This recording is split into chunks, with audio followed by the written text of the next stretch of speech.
Hey guys, welcome back to the channel. Got a new video for you guys today. Today we're actually going to be reacting to another YouTuber. This YouTuber is one of the most popular YouTubers when it comes to Cardfight Vanguard. You guys know I love Cardfight Vanguard. I've been putting a lot more content of it on the channel. And one of the big things that happened last week was the new restriction list. And while I did want to do my own video about it, I'm still pretty small time and I would love to get somebody else's opinion on it. So we're actually going to be checking out Different Fight's video and giving our thoughts on his opinions of this new restricted list. So if you guys enjoy the channel, if you guys enjoy the video, drop a like, subscribe if you're new to the channel. If you guys want me to check out other content creators, let me know down in the comments. But enough from me, let's jump in and check it out. Vanguard has had a new restriction list put into place, and of course, it is actually one that I think has a lot bigger implications than usual. That was the thing that made me want to check this out. It's called the scary implications of the new Vanguard restrictions. I'm wondering what it means, because honestly, I like the restriction list, but that's, I guess, I'm one person, so let's see what he says. Because they've not only gone and unrestricted some stuff and restricted some stuff as usual, but I think this ban list was by far one of the most violent ones that we've had in a while, especially for the standard format. Because in my opinion, they hit some cards that I would not have expected them to hit, and they went an extra step beyond to restrict stuff that I feel like is a bit atypical for Bushiroad restriction lists. So I wanted to talk a little bit about that, and also of course go over the PDF that they always post. I assume he's talking about what the rules they made to the stride decks, where they have to play their ride lines to be able to play. I mean, every deck's gonna have a weak spot, otherwise it becomes ridiculously overpowered. And right now, Shiranui is pretty overpowered. By making it so they have to play with a specific ride line, it weakens their grade 2 game, giving them an actual, weakness. Especially since they made Shiranui so ridiculously goddamn strong for no fucking reason. That explains the restrictions and give my thoughts on it too. So for those of you that have missed it entirely, that have been overwhelmed by the Shadowverse Evolve and Vanguard information, as well as everything else that was announced, there was a new ban list announced, the new fighters rule change, and basically for the restrictions themselves, they choice restricted Shiranui Oboro with the Drag Veda overtrigger specifically, and they do give a reasoning behind this, but it's basically because of how many attacks you can do, which is basically 10 attacks in one turn if you do Bonkers during one of the Shiranui stride turns. But the other thing is that you also have a restriction between Luard and Selgaon. That one I'm surprised about. Like, obviously Shiranui would call an upgrade once and he filters the deck, but is that really so strong that it needs a restriction? Maybe it's a preemptive strike. These are, in my opinion, what I call violent restrictions, because choosing to restrict with the overtrigger is finally showing cracks at them admitting a fault in game design, that maybe the overtrigger was not exactly the best idea. I fucking hate overtriggers. If you've watched any of my videos about Cardfight Vanguard, you will hear me bitch about overtriggers. Fuck it, I might as well just give my opinion now. So, I love all the changes they've made to D, minus overtriggers. The implementation of the ride deck, the change in deck size, like the new design they've gone with cards. But overtriggers are ridiculous. First off, all of their effects are crazy. Restaying the Vanguard, getting to keep Twin Drive, fine. Getting a plus 10k in equip for an entire game, that's arguably the worst one, and that's still bonkers. Combining every single trigger type, double the entire power and critical of your front row. Like, what are they thinking? And then the 100 million power, making an attack completely unblockable. I've lost so many games to this one of that everybody says, oh, it's not that bad. There's no reason any game should have a one card absolute game changer. Well, it's not even a game changer, it's a game stealer. Especially in the fact that it's all luck. Because there's so much deck filter now that this 1 in 50 chance becomes significantly lower the longer the game goes on. And it's not the same for every deck. And it's frustrating. You could have complete control of the deck. My locals this last week, I played against a dude Grade 2, I already had 10 cards in because I had gained so much advantage. He rides grade 3, hits the overtrigger, hits a crit. I have no perfect guard. I can't guard a single attack. I die. He had no rear guards. I had more than enough cards to guard for basically the entire game, and I went from 2 to death because of 1 overtrigger. It's just ugh. Like, if they want to make them powerful, make them high powered. I even said 100,000 power would have been enough. It's already a ridiculous amount. It's super powerful both offensively and defensively, but you can still guard it. Especially if you have your overtrigger, take it to 50,000 shield. Why is it at 50,000 shield when the power it gives is 100 million? It doesn't even help you defend against another overtrigger. That's just my problem with it. Because we've only had restrictions of the overtrigger in premium until now with Ultima and all OTs, but now we're actually seeing one in standard. And some are arguing it's like, oh, it's not that the overtrigger is bad, it's that Dragveda as a card is bad because you can still use other overtriggers, right? So of course you can still use Valnot and Eidos Pharaoh and like all that kind of stuff too, but you know, it also makes the product illegal. And some people would argue, well, the Shunne product was always illegal because it doesn't include an energy generator. And it's like, yes, that's true, but that is a smaller purchase you needed to make, because just buying the starter deck for a energy generator is one thing. The quick start decks don't include overtriggers, so you have to also now procure a overtrigger from somewhere too to make your Shunne deck playable. So it's a very strong restriction. I would not have expected this. I would have rather expected like a Shenri choice restriction or something like that if we're restricting Selgaon. But this one makes me surprised too, because Selgaon is a very recent promo. This came out in December in English, just a month after the Luard and Shunne strike. I'm also noticing his chat. Somebody just put, the anime hasn't even shown OTs this season. I'm wondering if at some point they will phase them out. But I don't know. I would be okay with that. The anime hasn't had an overtrigger in a single game, and honestly, the games have been fire. I don't know if you guys have watched the Divines anime, but every single episode, at least for me, has been quality. They've gotten pretty deep into the gameplay mechanics. The animation is on point. And they kind of cut a lot of the filler out, where, yeah, sure, they're still trying to, save the world with a card game, but they're focusing a lot more on the game, which is something they've kind of veered away from in other seasons. So I'm glad they've gone back to form. Deck sets came out, and it was part of the Vanguard manga. Now, Selgaon is a very vanilla card, not vanilla, sorry, very generic card for Keter, because it allows you to, after it boosts, retire itself to look at top 2 and add 1 card to hand, put the rest at bottom, and it gains plus 5k when it boosts as long as you played an order this turn or you have more rears than your opponent. So this card will come out in English eventually for sure, because it's very, very strong in Rezael specifically, and basically every single Keter deck. It's disgusting in Rezael. If you're planning to play Keter, you must own 4 of these. I personally own 8 because I was using them in Rezael and Luard, and I'll just take out the Luard copies and put them into the new faded one that Hikari uses, right? But it was surprising because this is a very new card. It's a very new card. It's a promo. People bought 4 copies of a manga just to own it. And while yes, you can transfer it to other decks, people that only bought it for Luard are, definitely, I guess they're done with their sales quota for the manga, so it doesn't affect them as much. But I'm just very surprised that's such a recent card, right? It basically shows that Bushiroad is willing to hit cards that are just out. Like, they are willing to hit cards that recently released, as long as a deck is showing to be a bit of a problem. I do think these hits are healthy for the game, don't get me wrong, but I do think that from a restrictionless design philosophy, there is a bit of caution to be. I think this is great. I think this is something that we needed.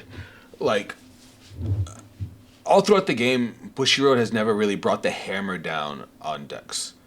They have made, a couple things here and there, like stopping Eva from being able to play Combine Rusher. That was a good one.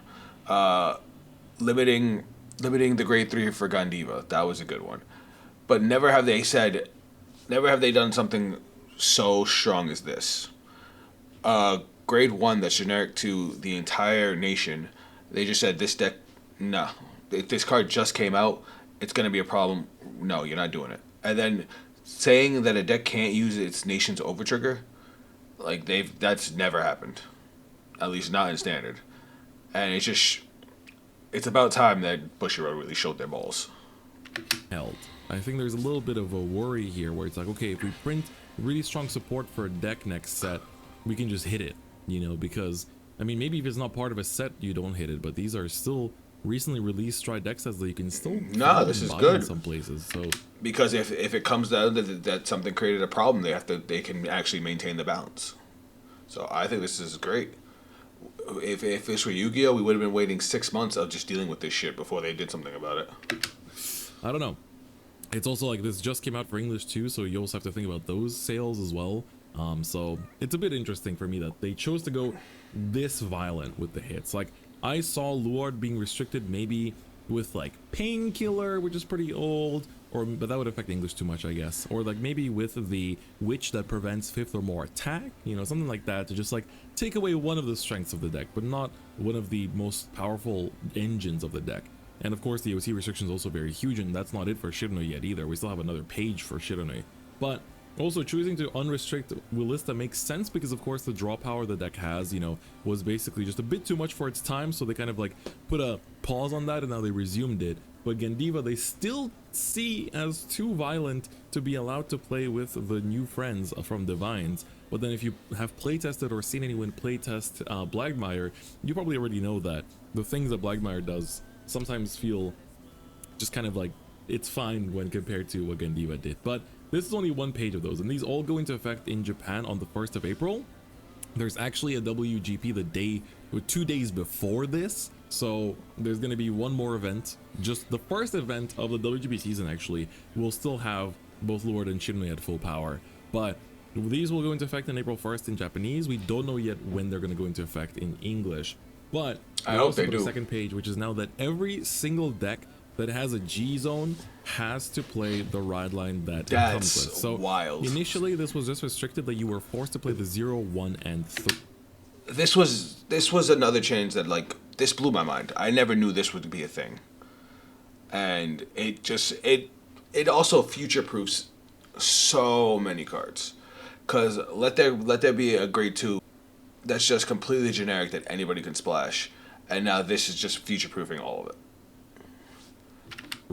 So this was to prevent like diversity cut stuff that people used to do with Chronojet, but now the entire ride line has to be the one that comes in the sealed product, and people were not very happy about this because they were like running product Messiah and stuff like that, and like experimenting with different cards, playing Maple for the grade 2 slot in Luard, for example, and things like that. But now you are forced to play this, and of course the biggest hit is for Shiranui, because Shiranui played the Shoujo Doji grade 2 ride line, which allowed you to play a lot of strong stealth card like Izasao, as well as, of course, Shenri. I do think Shenri will still be played in Shiranui just because of how good the card is, but I do think that this is this probably should have been there from the start. I don't know why it took them so long to, like, because initially it was like, you can use whatever, and then it was like, okay, 0, 1, and 3, and now it's 2. Like, this could have been prevented if you just restricted the ride lines to always be what the ride line is from the very beginning, or from when you set the grade 3s as the restricted ones. So I don't know.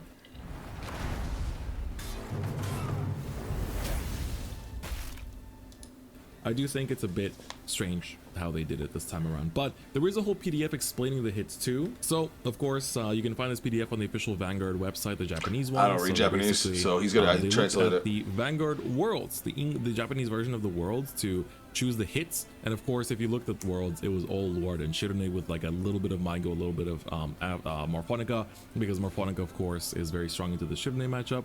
So they had Rajeweled and Youthberg on the watch list, but they felt that there wasn't exactly anything too out of the ordinary. He said Youthberg and Drajeweld? They had Rajeweled and Youthberg.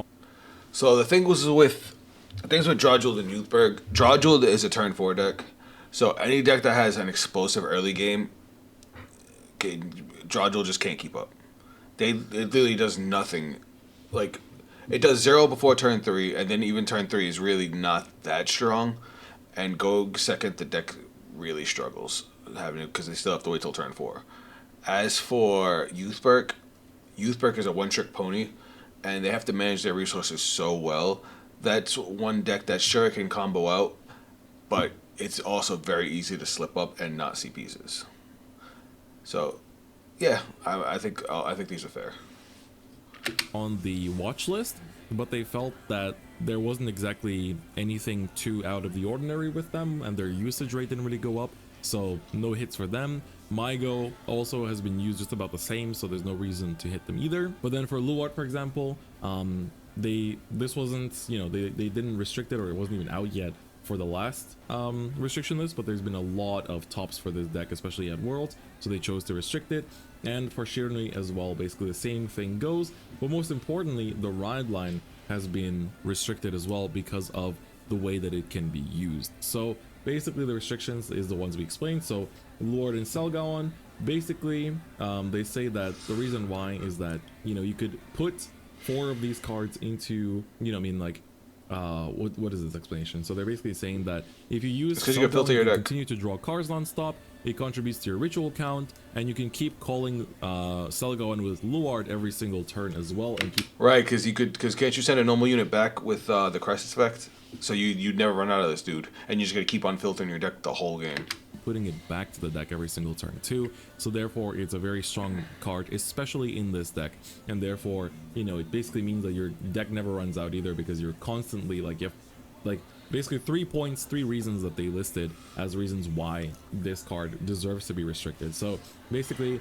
constant drawing, constant deck thinning, and of course the ability to you know, increase your hand as well as your board because of what Selgaon does, right? So the dog, unfortunately, is going to have to get a new owner, and for now that new owner will be, you know, Luard can no longer take walks with Selgaon. He loses his dog. He has to stay to his birds. But at least Rezael can take Selgaon for walks going forward. Then Shiranui, of course, there's pretty... So Shoujo Doji's rad line allowed you to abuse stealth units. Wow, what a surprise. And so they decided to restrict that. Furthermore, because of the sorry, it's like 5 in the morning while I'm recording this, ability to do drive checks during your Vanguard, but also your opponent's Vanguard's attacks, when you would pop Drag Veda, you'd be able to do... you use like Sekie and Furai to attack 3 times, and so you'd be able to do up to 10 attacks to the opponent's Vanguard in total. And so that's this disgusting. They felt is a problem, and also decided to restrict it. Now, you could argue that, you know, other Dragon Empire decks can also abuse the you know, the Drag Veda OT. Like, I mean, technically Nirvana still doesn't do that many, right? Because you'd be able to do like Esperal, Vanguard, check OT, Esperal, Vanguard, Esperal, right? So that would be 8 attacks. So I guess 10 is where they draw the line. It's interesting, but it's this is what they decided to do. And then just talking about the Williston restriction, basically they just felt that, you know, this card has not been performing much. It hasn't been topping, so therefore they unrestricted it. They didn't see anything for premium or standard, or I mean V premium and V premium.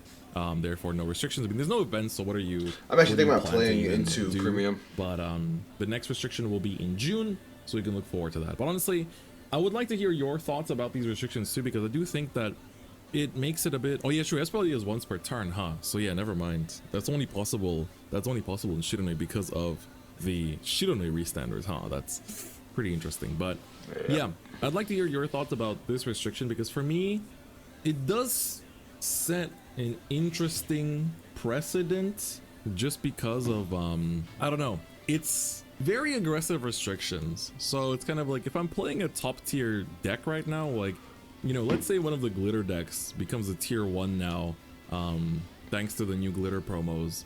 Does that mean that once the promo distribution period is out, there's a chance it gets restricted in June? Like, I don't feel too happy about that. It feels a bit weird.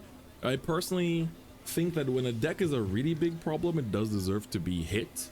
But I think Shiranui was indeed a problem, but they finally started printing cards that answer Shiranui, like Ladder. They started making decks that have really good matchups into Shiranui, like Varga.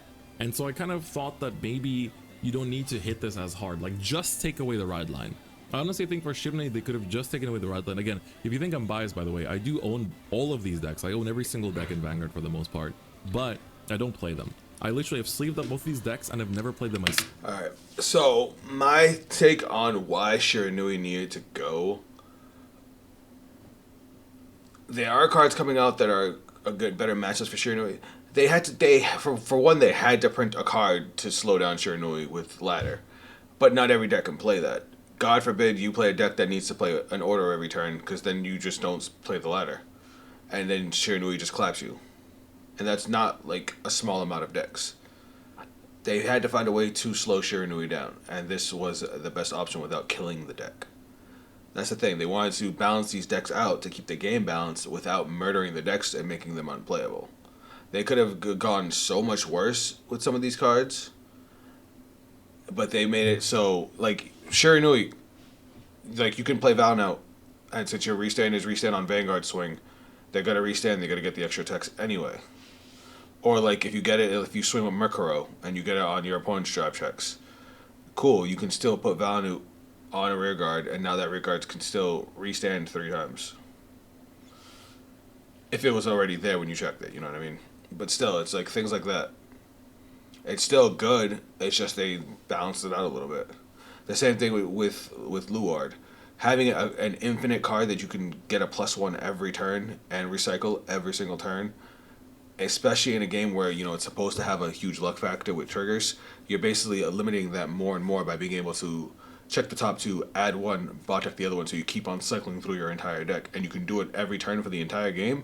I'm sorry, but that's kind of mad. I always give them to my friends to play because they just need a deck for a tournament. So in case you're doubting my bias or anything like that, there's no such thing. But I do think it's a bit weird how aggressively they were hit. I think Luard, I do agree that there was no better cards. If you really wanted to power down Luard and bring it more in line with everything else, hitting Selgawan does answer the issue, but I do hope that they're a bit more careful, because at the end of the day, announcing restrictions at these big conferences, it's not a celebratory thing, it's a shameful thing in my opinion. It's like it goes to show that there's a defect in the product, that there is a, you know, like there's a I think he's overthinking that a little mistake bit. in the card game design, and that's why, you know, Shadowverse Evolve has very little restrictions, because they are very careful with card game design, and they've been able to really carefully craft, you know, these games too. So that's why for me it's a little bit strange that they went so ham on the restrictions this time, and I hope card design itself just kind of like stays at a good level. I do think standard format is quite balanced despite these restrictions. You know, it's very much still a lot of different decks are topping, and especially in the Divine Set 1 format too. But I guess I can't wait for that format. Put everything in line with for the new players to not get completely blown out by not knowing how to counterplay Shiranui, I guess. So I don't know. There's a lot more. I wish I could have heard more reasoning why they chose to hit these specific cards this aggressively, because it's, you know, is it really just the 10 attacks with Drag Veda? Is it really just the 3 points for Selgao and for Luard? It feels like there's a bit more to it as well. And yes, for Shadowverse Evolve restrictions, there was one more restrictions after Shenlong and Uma Musume, and that is a restriction in Runecraft for Kuon for one of the golds in set 6. So I do think that, I don't know, I hope that, I'm just a little bit worried because Blangmire definitely reads like something that might get hit in the future. Blangmire's fine. I'm going to do a video on all the faded ones, but I'll give you my thoughts on Blangmire right now. Blangmire is a super powerful card, but his deck is ass. Hear me out. I know you guys have a million Dark States lovers out there. Blangmire is a game-breaking card. Being able to stop Sentinels, being able to negate effects, like he swings for some of the biggest numbers I've ever seen, and I play Buff Saga. But besides his two, what does he have? 2 cards that are dedicated support, 3 cards technically. He has no support, and just the base Dark State support is not good. It may have been good when it first came out, like Crimson Expeller. Crimson Expeller is not a good card. An on-swing for a soul charge, and then an effect that only applies if it's already in the soul, with no ways to put it into the soul. It's not good. And it costs a counterblast for 10k and a soul charge from the soul. Like, come on, you're gonna tell me that's good? Brainwash Royal is good, but that's it. Like, it's like playing Barrow Magnus without Barrow Magnus support. If you guys were here when the game started, you know what that feels like. And that's basically Blangmire. Blangmire is just a better grade 3. And that was the way they balanced it out. Blangmire is good, but but he has to play a lot of not good cards. And I just kind of wish that design, like, they would just be a tiny bit more careful with the design here and there. I don't know. I'm very conflicted in myself on that point, because I love Blankmeyer's design because it's risky and explosive, but there are a couple things where I'm like, the card itself is really cool, but some of the support cards feel like they're a little bit pushed. So that's why I just feel like you have the one card that gains a crit. That's careful. Pretty much it. R&D team. But that's all I wanted to talk about for the ban list. Let me know your thoughts in the comments below. And of course, Chad has been here with us on Twitch as well, talking about everything. So we can also go into more detailed discussions on my Twitch if you want to join in on discussion and follow me there too. If you like the video, give it a like. If you haven't already, please do subscribe. But otherwise, I'll see you guys next time. Bye-bye. Of course, support Different Fight. This guy's kept this game alive even when it felt like the game was gonna fall apart. Like I've watched a lot of his videos all through my entire time playing Vanguard, even when it was at its lowest. You know, when the game was getting rebooted and people were just dropping off like flies, when the formats became super unbalanced, he kept it alive. So go like his video, support him. He deserves it. But as for my thoughts on the ban list and the format, you guys heard some of my thoughts. The Divines format, I think, is one of the most balanced formats going forward that the game's ever had. And if they needed to just slow down a couple problem decks to try and keep the game balanced, I'm okay with it. I gave my thoughts on Blankmeyer. If I'm wrong and you guys know something that's gonna break Blankmeyer, please let me know. I would love to know, and I can give you guys my thoughts on that. But keep an eye out, because I'm gonna do a tier list for all the Divine decks, and I'm going to talk about them and how I really feel about them, and I might surprise you. But thanks for tuning in, guys. Thanks for checking out my reaction to Different Fights video. If you guys want to check me out on social media, those links will be down below. That's it for me, and I'll catch you guys on the next video. Later.